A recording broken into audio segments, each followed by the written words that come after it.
Qu'en est-il réellement de la guerre dite du Pool? Texte de Roger Pierre-Yves Duval-Desbuissons, repris et mis en lumière pour amplification par le think tank Alternative Congolaise pour une transition d'État, en sigle ACT. Chers compatriotes, bonjour. Mon peuple est détruit parce qu'il lui manque la connaissance, Osée 4h06. Il y a quelque temps, circulait sur les réseaux sociaux, un audio de témoignage, émanant d'un certain milicien au nom de « Robot », rappelant l'origine des massacres opérés dans la région du Pool, avec pour acteurs principaux, le pasteur Ntoumi dans le rôle du sauveur illuminé, et le général Denis Sassou dans le rôle du sacrificateur ou démolisseur avisé, au grand désarroi des populations du littoral de ce grand et majestueux fleuve qui fait la réputation écologique de ce pays, je cite le Congo.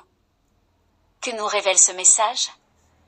Il faut noter que la compréhension de ce théâtre de violence, car c'est de cela qu'il s'agit, et non d'une guerre puisqu'il n'y a jamais eu d'affrontement entre deux camps supposés, dont il est difficile de cerner les mobiles de discorde et les idéologies consubstantielles, nécessite de s'interroger sur les personnages évoqués dans ce récit, que sont distinctement, messieurs. Demba Esaïe, alias Papa Esaïe.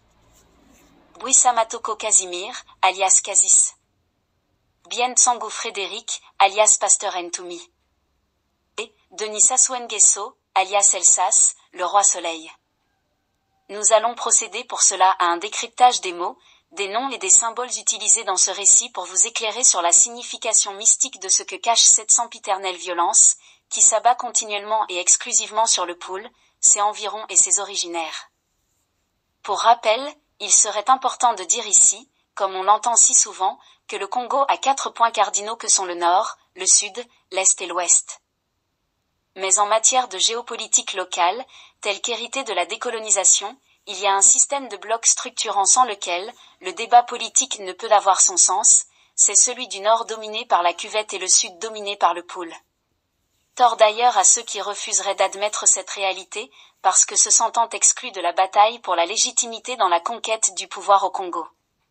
Pour le reste, il faudrait repartir dans les chroniques marquant le début de l'émancipation des peuples africains tels que conçus par le colonisateur pour ses intérêts exclusifs.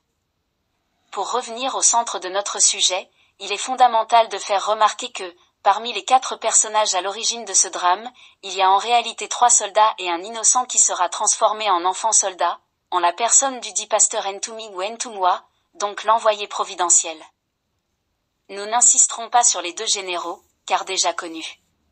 Mais plutôt sur celui qui paraît comme un intrus, parce que passé inaperçu, le prophète Papa Esaïe. Qui est-il ce messager de Dieu? Monsieur Demba Esaïe de son vrai nom, est né en 1926 dans la localité de Kingenje dans le district de Bokosongo dans la région de la Bouanza, de parents diacres dans l'église évangélique du Congo. Après un premier appel divin à l'âge de 14 ans le 16 octobre 1940 qu'il repoussera, il se retrouvera à Pointe-Noire, quand en 1944 il dut s'engager dans les troupes coloniales de l'armée française, avant d'être transféré à Brazzaville au camp de Tchad.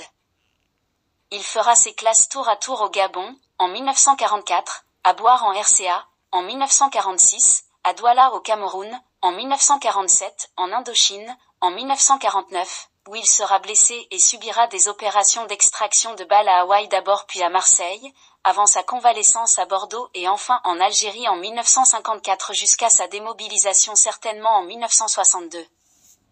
À partir de là, il va se consacrer à servir la religion.